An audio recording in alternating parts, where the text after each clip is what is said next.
Jay Croucher here with Grant Liffmann and Kurt Helin to talk about a monstrous trade in the NBA, LaMelo Ball to the Minnesota Timberwolves. Full details of the trade, gentlemen. It is LaMelo and Josh Green traded to the Minnesota Timberwolves for Naz Reid, former sixth man of the year, 2033 unprotected first-round pick, 3 seconds, and Charlotte also gets first-round pick swaps in 2028.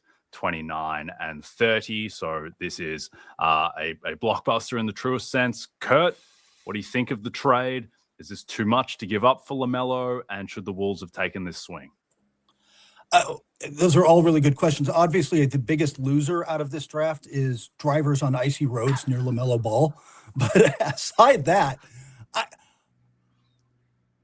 Minnesota is going to be wildly entertaining with LaMelo and Anthony Edwards now, but I'm not sold on the roster construction here and what this is going to look like, especially with Naz Reid now gone, and they've traded Julius Randle to create the space to make all this happen.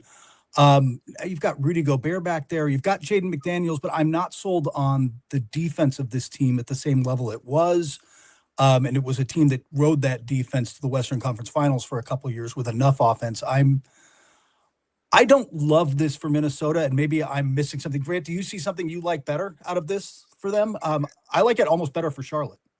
Well, I'll definitely talk about Charlotte in a second because I love it for Charlotte personally. I want to give Tim Connolly and his group credit, because one thing that a lot of GMs and presidents are scared to do is do these huge risks and just go for it. Now, Connolly is one of the few guys that has earned ability to have some stability and loyalty and faith that he won't be, fired for doing something like this, because he's done such a good job over the years. But taking a risk, what they did was they looked at a roster and said, listen, we've been really good the last few years, but not good enough.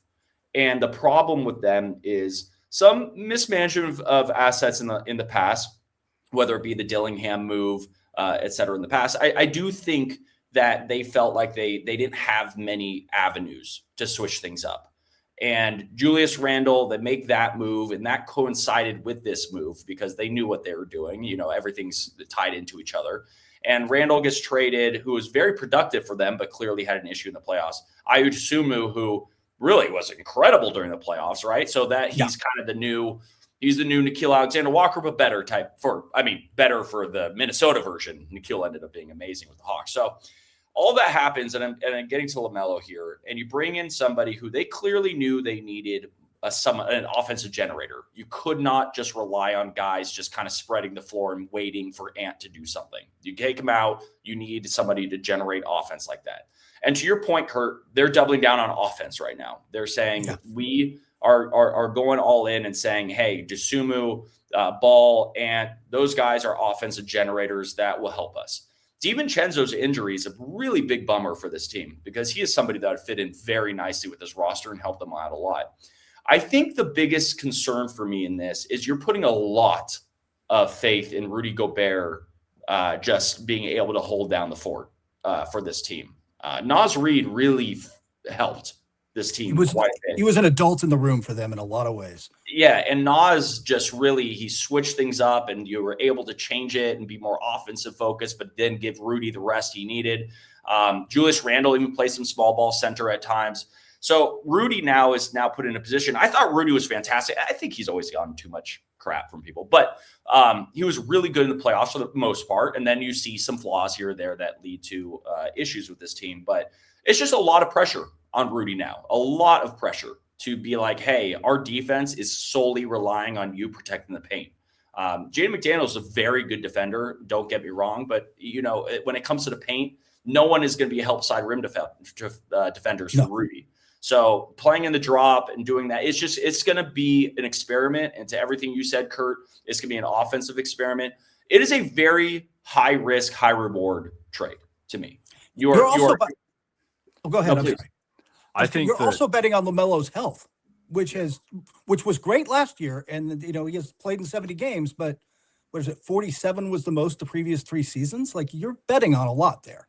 100%. That is a huge bet. And you're giving away the only assets you have left at this point. And so, again, high risk, high reward. But at the end of the day, you're still tantalized by what LaMelo is. We saw a version of LaMelo at the end of last year or the second half of last year where he started playing basketball the right way. And I think that is the reason why all these like Minnesota decided this is right for us, because you start to see what they wanted, what teams wanted, what hoped out of LaMelo. There's also a reason, and Jay, I'll go to you here. I always want to put this out there that when a team trades a guy, especially a guy as talented as him, they have their reasons, obviously, that they needed to move off of him. Obviously, Charlotte felt like they needed to change things up with LaMelo after all these years. Hopefully, whatever issues they had with LaMelo, he gets, a new start and gets to try to change whatever was going on that made him, tradable from Charlotte for someone so talented after all these years and then seeing this run they made. So whatever the reason is, we will probably never know exactly the details of everything. But at the end of the day, he gets a fresh start with Minnesota to really try to reinvent himself. Yeah. Well, I don't love being in this position, but I'm going to have to be the LaMelo stan of the group because I love this trade for the Wolves. I absolutely love it. I think that as previously constructed, the Randall iteration of the team, I don't think that team had a realistic chance of beating OKC and San Antonio. And now, as they're presently constructed, I do think they have a chance, because even if, the 50th, the 60th percentile outcomes, the median outcomes for this team aren't amazing, I think the really high-end outcomes now are pretty amazing, just because of the upside of LaMelo paired with Anthony Edwards, with Io back. And you can see, the optimistic view of this team is that you have, two all-NBA caliber offensive creators in LaMelo and Anthony Edwards, and then you have Rudy Gobert and Jaden McDaniels anchoring a defense. And I think that LaMelo, he got his season, while everyone thought he had a good season last year, I'm not sure everyone appreciates exactly how dominant he was offensively. When he was on the court for Charlotte, they had a 126 offensive rating. That's best in NBA history type of stuff. When he was off the floor, they had a 112.7 offensive rating. So basically the Kings on offense, a bottom five offense. When Con Knippel and Brandon Miller were on the floor without LaMelo, the Hornets had the worst offense in the league. Now, I get all the concerns about LaMelo. I get that sometimes it turns into a circus act, a carnival act, and it wasn't a good play-in pair of games for him against either the Heat or the Magic. But I just think with the upside, and also the other thing too is that you're in a conference with OKC, San Antonio, you need upside. You can't wait out the next half decade or longer. And the thing too with Wemby in particular, the one antidote to Wemby is pull-up jump shooting. That is the one thing, guys like Steph Curry. And now you have LaMelo and Anthony Edwards to do that. So, look, I think it's probably not going to work out. I don't think this team is going to win the West, but I think that they have high-end outcomes there. But let's move on, Kurt, to the other aspects of this trade kind of folded in. What did you think of moving off of Julius Randle and bringing back Ayo Dosunmu for 5 years, 112? First off, I think they had to bring back Io. He was so good for them in the playoffs last year, and he brings that kind of, like you said, another dynamic playmaker, scorer, can do it in a variety of ways. That whatever other moves they made, he was kind of a requirement to come back. My concern about Randall wasn't extreme at the time, because I'm like, oh, they still got Naz Reid. Now that Reid is gone, there is a hole there at the four that they are going to have to figure out how to fill. But Randall, to your point about high expectation, Randall raises your floor, but I'm not sure gets your ceiling where you want it to go. Yep. And so I get the upside play there in terms of hey, if we're going to go all in and roll the dice, then we got to do that. And I don't mind the Randall trade. And if, by the way, I get it for Brooklyn too, because with the new lottery system, you got to have a floor raiser now on your bad team. And Julius Randle will put up all-star numbers for Brooklyn last year. Get him on your fantasy team now, because he's gonna kill it. But I get why they did it. Yeah, I agree with you completely. And again, all of this was a setup to get LaMelo. And Jay, to your point, as I said before, it's high risk, high reward, but the high reward is there. LaMelo is one of the most talented players in the NBA. And that is just a fact. And if anyone says otherwise, they're not watching this guy play. And so the high risk, high reward is you nailed it, everyone. I do want to go to Charlotte though, because Charlotte's end of this is a team that people looked at and were like, oh my God, they're on the precipice of this next generational run. And then they just take the key cog, and Jay said the numbers, out of this and start over. So again, Charlotte understands, and I said this to you before, that I think the best thing that could have happened to them was the reality check in the play-in, because I think they had all these great vibes and were playing so well, and I really, really like everything they have done so far. I'm very pro Charlotte Hornets. But they had a reality check of like, hey, this isn't just this cakewalk now that you guys are this stud franchise now. And I think that reality check played into this a little bit. And I think they realized where they were and how to build this thing. And they got a close look at Kobe White for a few months and got to say, hey, this is a guy that we feel like can generate offense, can do these things. And so by moving LaMelo, they knew they were about to bring back Kobe White. And let's not also forget, they have caps. They have a lot of space to do some fun things on this roster, right? They have a huge trade exception. They have all these different pieces they can move. And then they just got Naz Reid. A thing that they needed on their team more than anything was a big man that can space the floor.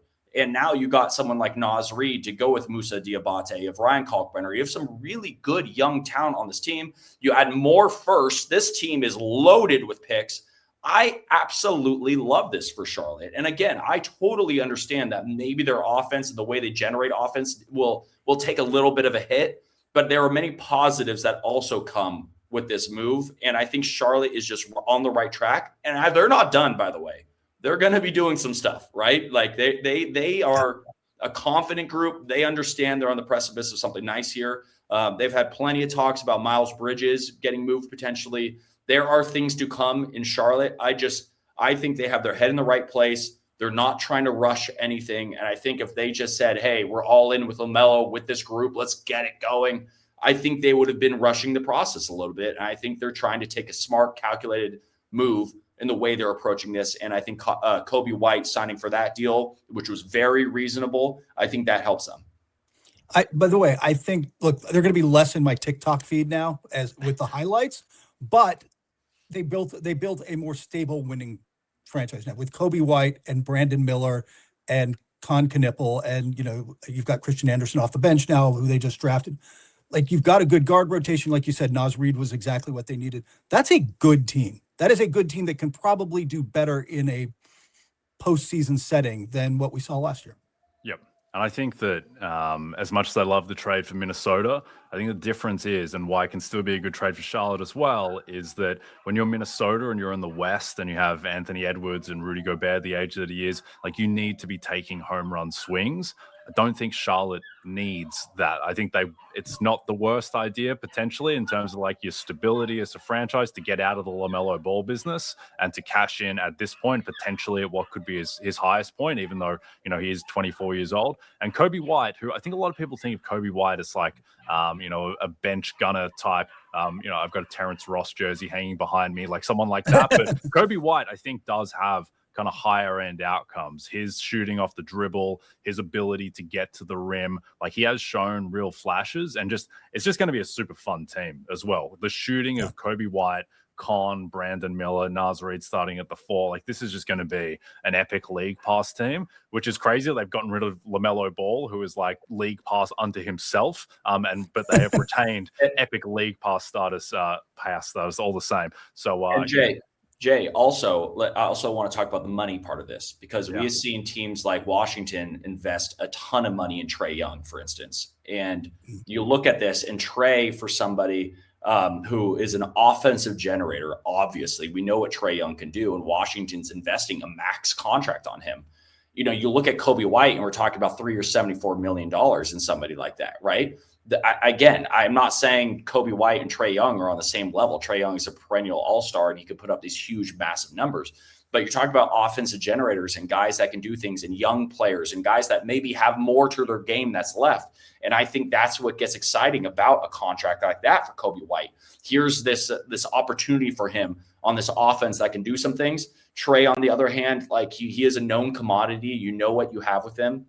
His numbers have fallen off the last few years. You know, his burst is a little less. And so we will see how that contract plays out in the end for him. I think he's inspired. I think he wants to be good. I think you have a Devonsa who's going to be running the lane. I like talk about league pass, like Trey with Devonsa and those guys is so fun. Hopefully Anthony Davis comes back there. I think that is a massive part about all of this, by the way. Anthony Davis with Trey makes it very special. No Anthony Davis, you start questioning things a little bit.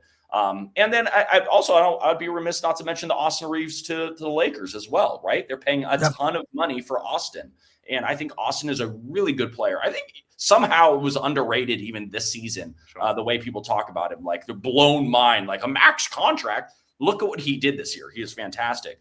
But you start asking questions like, can Austin and Luka be your top two players for a franchise for them moving forward? That is a winner, a perennial winner. And these questions, the reason I bring them up is these are big money that they spent on these guys. Meanwhile, someone like Charlotte is trying to construct things without the max money deals. And it's just two different approaches. But again, it's just something to note that, you know, these teams are just these teams are loading up at these guard positions because they're looking around the league and saying that you have to pay a premium or you have to do it the right way because man, you talked about Thunder. You talked about how about the Spurs? They have 3 premier guards now going into the future. You have to have guards. You look at the New York Knicks and Jalen Brunson. This is a guard league. This is a guard league, and all these teams are loading up there. Yep. Okay, we'll leave it there. Epic day, epic morning in the NBA. LaMelo to the Wolves. A lot of fascinating ripple effects of that in Charlotte. Their future is bright. Grant, you said that Trae Young and Kobe White not in the same tier. I don't know. 2 years from now, I might rather have Kobe White with those age trajectories. Yes. But plenty to unpack over the summer. Hit subscribe for more news, highlights, and analysis from the NBA on NBC.